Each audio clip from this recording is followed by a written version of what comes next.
Reporting.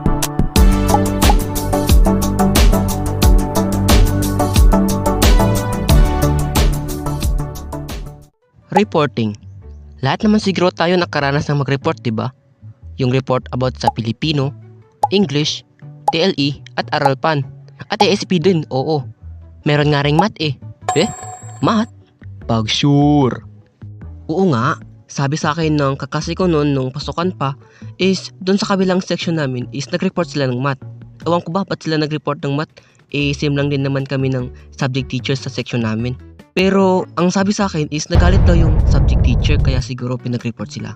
Kaya ayun, ewan ko ba? Naalala ko pa nga nung nag-report kami noong grade 8, Viper kasi yun at yung inasahan ko ay hahawak nga ako ng Manila paper habang nagre-report yung ka-Viper ko.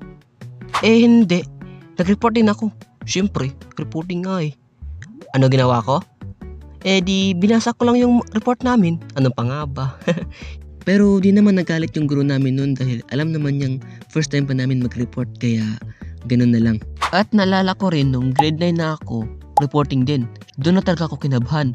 As in, kabado. Alam niyo kung bakit? Hindi na kasi Viper or grupo. Individual na. As in, sabi ko sa utak ko. Anong gagawin ko? Paano ko ito gagawin? Anong masusulat ko? Ay, naku naman. Pero binigyan rin naman kami ng subject teacher namin ng guide kung paano isulat yung report. Kaya nakagawa na ako. At nung reporting ko na, kabado na talaga ako nun. Introduction pa nga lang, di ko na nasabi ng maayos eh. Dahil kinakabahan na talaga ako.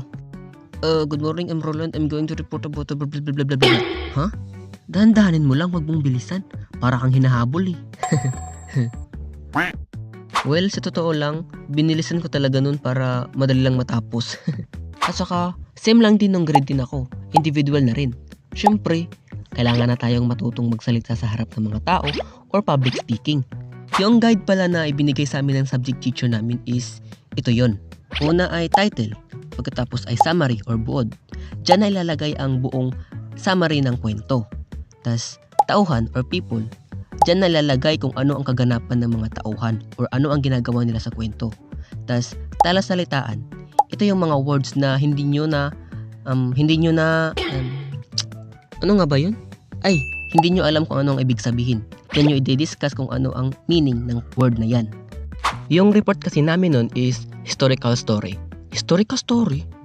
Yung No Limit ang Ere sa grade 9 at yung El Filibusterismo sa grade 10. Kaya, yun yung itinuro sa aming format. Format? Kung paano kami magsulat ng report. Ewan ko sa inyo, iba kasi sa amin eh. Pero nung nag-report ako, binasa ko lang yon. Wala nang explanation. Mahihain kasi ako nung junior high school pa lang ako. Ewan ko ba? Natuto lang akong mag-report nung pagtungtong ko ng senior high. Doon pa lang sunod-sunod na reporting namin eh.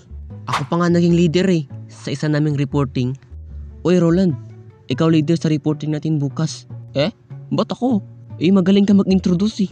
Anong magaling? Nabubulol nga ako mag-introduce eh. Yung research nga namin nun hindi ko ma-introduce ng maayos eh. Nanginginig pa bibig ko nun. Dito na talaga sa senior high ako natutong mag-public speaking. Well, hindi pa naman gaano.